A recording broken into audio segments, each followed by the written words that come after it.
మీ బొల్లారంలో 56 లక్షలకే gated కమ్యూనిటీలో 2 BHK flat. Just call. నమస్తే, నేను మీ గోపి. వెల్కమ్ బ్యాక్ టు మనం టీవీ. ఈరోజు మనతో వచ్చరికి ప్రముఖ నిర్మాత నటికుమార్ గారు ఉన్నారు. ఆయనతో మాట్లాడదాం. సార్ నమస్తే. నమస్తే సార్, మనం చూస్తున్నాము ప్రస్తుతం ఇంట్రెస్టింగ్ అండ్ ట్రెండింగ్ టాపిక్ ఏంటంటే కొండా సురేఖ గారు ఒక సంచలన మాట్లాడేదన్నారు. సో సమంత గారి విషయంలో కేటీఆర్ గారి వల్లే వాళ్ళిద్దరికి విడాకులు అని చెప్తున్నారు. దానికి మీరు ఏకీభవిస్తారా?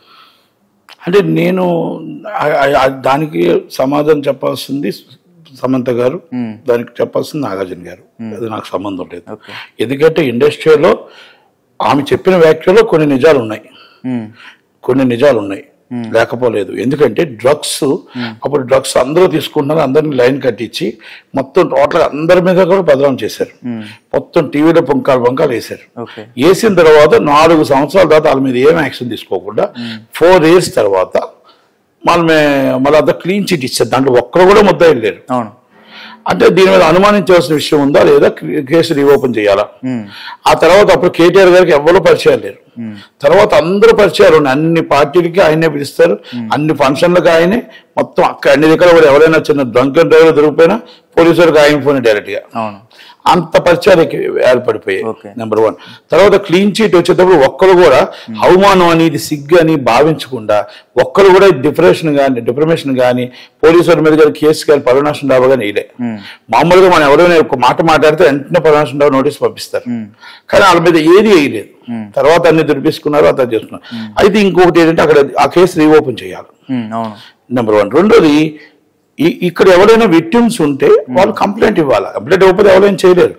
ఆమె చెప్పిన దాంట్లోని అంటే ఇవన్నీ నేను ఇప్పుడు మన సమంత గారి విషయంలో అవన్నీ నేను ఇన్వాల్వ్ కావట్లేదు.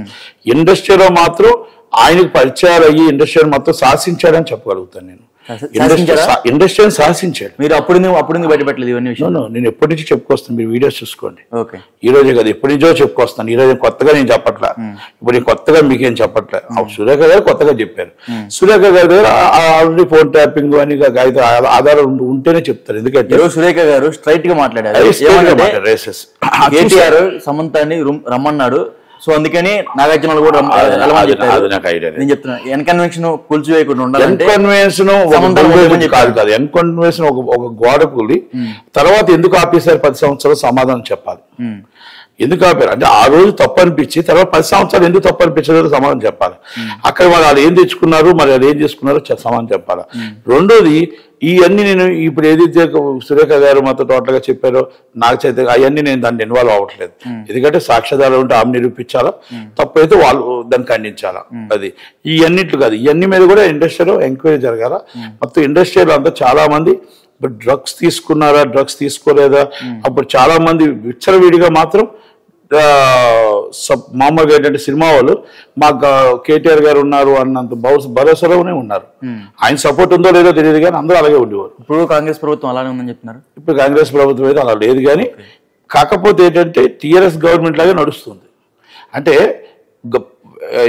ఆల్రెడీ పోటీ చేస్తుంది, కానీ కొంతమంది కానీ అసలు టీఆర్ఎస్ గవర్నమెంట్ చెప్పినట్టే నడుస్తుంది. ఎందుకంటే కౌశిక్ రెడ్డి గారు ఉన్నారు, 353 ఒక డీసీపీకి తిరగబడితే కొట్టపోతే తోసేస్తే ఆయనకే రక్షణ లేనప్పుడు సామాన్య వ్యక్తికి రక్షణ ఉంది.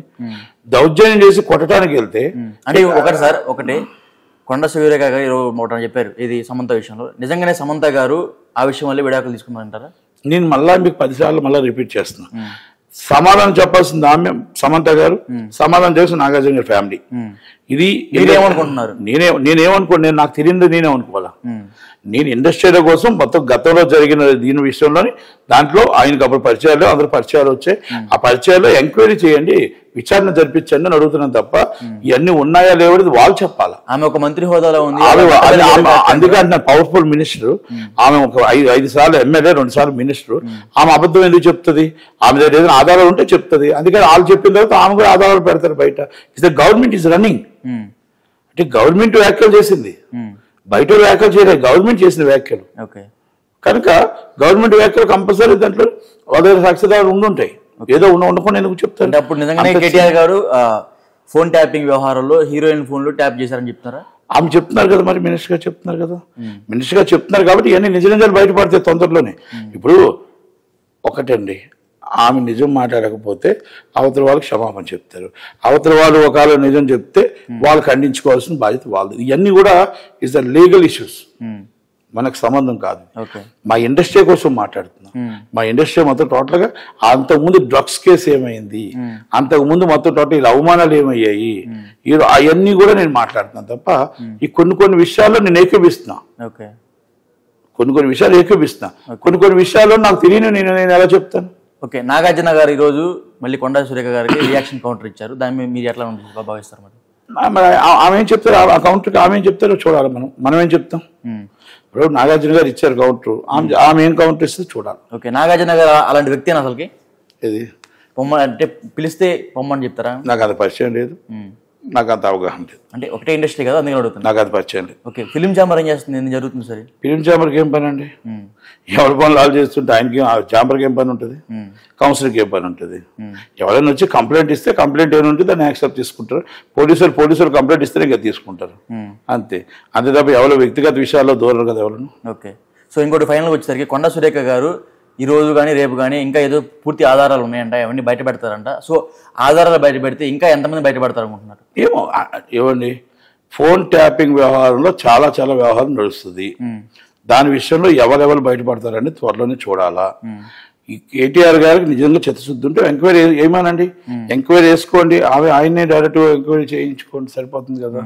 ఇప్పుడు ఇది ఆమె దాంట్లో నిజం ఉందా అబద్ధం ఉందా అనేది ఒక బాధ్యత గల మినిస్టర్ అబద్ధం చెప్పాల్సిన అవకాశం ఉండదు. కానీ దాంట్లో కొంత నిజం ఉంటుంది కదా, అది దాంట్లో ఏంటనేది ఆమె కదా బయట పెట్టాలి. దాని తగ్గమల ఎవరైతే విక్టిమ్స్ ఉన్నారో, అంటే విక్టిమ్స్ అంటే ఎవరైతే పేర్లు అనౌన్స్ చేశారో వాళ్ళు కదా అబ్జెక్షన్ చేయాల్సింది, అంతే కదా. అవును. సో ఒక హీరోయిన్ కాదు, చాలా మంది హీరోయిన్ని ఫోన్ ట్యాపింగ్ చేసి కేసీఆర్ గారు వాడుకున్నారని పెద్ద ఎత్తున ఆరోపణలు వస్తున్నాయి. దీని మీరు ఏమంటారు? ఇప్పుడు ఒకటండి, అది మనం తప్పు మనం మాట్లాడడం. ఎందుకంటే మాకు తెలియని దాన్ని, మేము చూడలేని దాన్ని మనం సమాధానం చెప్పి మనం వేయకూడదు, ఒకటి. రెండోది, ప్రకాష్ రాజ్ గారు ఒక వర్డ్ చేశారు. ప్రకాష్ రాజ్ గారు ఏం చెప్పారంటే ఇండస్ట్రీ ఆడవాళ్ళని ఇబ్బంది పెడుతున్నారు, చాలా తప్పు సమాచారం. అంటే కేటీఆర్ గారి మీదకి వచ్చినప్పటికీ మీకు బాధ అనిపించింది. అక్కడ పజ్వేల రావణ గారు 2500 నగ్న వీడియోలతో అమ్మాయిలను ఆడుకొని చిత్రహింస పెట్టి ఎంతో చేస్తే మీరు మీ పార్టీ, మీ జేడీయూ పార్టీ, టీఆర్ఎస్ పార్టీ అందరూ కొలిక్స్, మరి అక్కడ మీకేం బాధ అనిపించలేదా? మరి ఇదే జానీ మాస్టర్ విషయంలో బాధ అనిపించలేదా? గతంలో డ్రగ్స్ లో అందరినీ లైన్ కట్టించారు కదా, అప్పుడు ఇండస్ట్రీ కాదా? మీ గవర్నమెంటే కదా ఉంది, మీరు ప్రేమించే కేసీఆర్ గారి గవర్నమెంటే ఉంది కదా. ఆ రోజు బాధ అనిపించే మీరు ఎందుకు ఫీట్ చేయలే, మీరు ఎందుకు మాట్లాడలే, అంతే కదా. దీని మీద ఇంకా కేటీఆర్ గారు ఇంకా ఎందుకు స్పందించలేదు అంటారు? దీని మీద ఇంకా కేటీఆర్ గారు స్పందిస్తారో లేదో చూద్దాం, వెయిటింగ్. అంటే మౌనం అర్ధంగీకారం అంటారు కదా. ఏం లేదండి, అవన్నీ మనం మాట్లాడకూడదు. ఆమె చెప్పింది అవన్నీ త్వరలో వస్తున్నాయి, అన్ని చేసుకుంటుందో చూద్దాం. దానికోసం మనం డిస్కస్ చేయకూడదు. ఇక్కడ ఒకటే చెప్తున్నా, ఏది ఏమైనా నిజాలు ఆమె బయట పెట్టాలి. నిజాలు మొత్తం టోటల్ గా ఇండస్ట్రీ కూడా ఇమీడియట్లీ రియాక్ట్ అవ్వాలి. విక్టిమ్స్ ఎవరైనా ఉంటే నిజంగా తప్పు జరిగి ఉంటే కంప్లైంట్లు ఇవ్వాలి. ఓకే, ఓవరాల్ గా ఫోన్ ట్యాపింగ్ గురించి ఒక మాటలో చెప్పండి, నేను చెప్తాను. ఫోన్ ట్యాపింగ్ బయటకు మొత్తం టోటల్ గా ఫోన్ ట్యాపింగ్ వ్యవహారం బయటకు రావాలి, నిజాలు బయట తేరాలి. Okay sir, thank you.